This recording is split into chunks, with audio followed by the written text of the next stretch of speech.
এখন বাইরে একটা প্ল্যানিং হচ্ছে কি জানোস? কি? ভাই আব্বা মারে যেভাবে হোক তুই আর আমি মিলে আমরা একটা বুদ্ধি পরামর্শ করে এদেরকে বৃদ্ধাশ্রমে পাঠাই দিই। একদম সঠিক সিদ্ধান্ত লইছেন ভাইয়া, আমি আন্নের সিদ্ধান্তে একমত।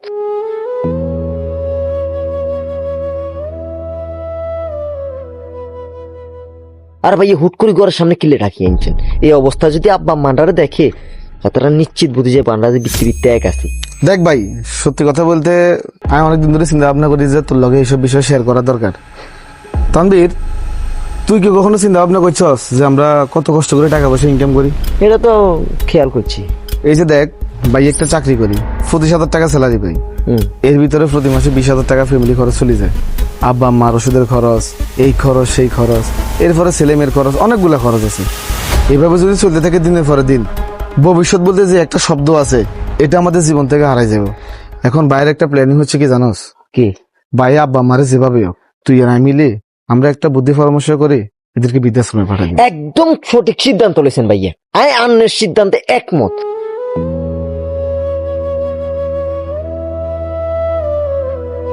আর যে অবস্থা আমাইগের অবস্থা দেখছেন না, বিছনাত উঠতে হারেন না, আগা মুতা প্যাকেন বিছনাতে যে একটা কষ্ট হয়ে যায়। না না, আমার কথা হয়েছে যে তুমি এখন আমার লগে হুট করে একমত হয়েছো। আরই হরে দেয়া গেছে যে আব্বা আম্মার সামনে তুমি দেয়া গেছে, আবার আমার লগে দ্বিমত পোষণ করে বই থাকবা, তখন কি হইব?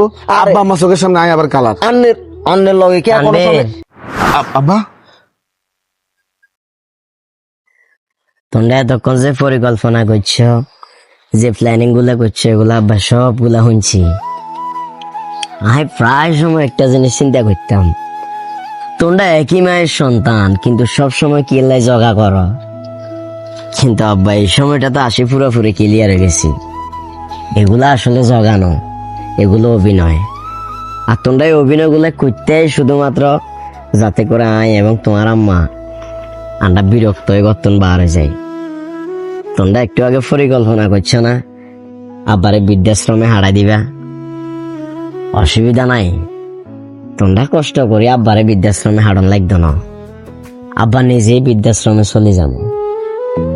তানবীর, হৃদয়, পৃথিবীর কোনো মা বাপে চায় না বাচ্চা কাচ্চা ছেলে সন্তান এরা কষ্টে থাকুক, ক্রাইসিসে থাকুক। আয় এবং তোমার আম্মা তোমরা মানুষের মতো মানুষ করে বললে বলি অনেক কষ্ট করছি। বাকি জীবনও যদি কষ্টে কষ্টে চলে যায়, দিন শেষে কষ্ট থাকতো না যদি তোমরা সুখে শান্তিতে থাকো।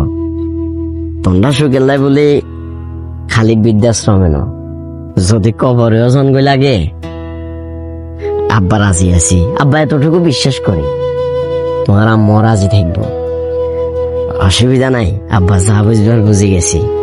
তোমরা যত ঝগড়া, যত রাগ অভিমান দেখো, এগুলার পিছনে দিন শেষে কারণ এটাই আসল, আব্বার আর আম্মারে ঘরের তুমি বাহির করো, সমস্যা নাই।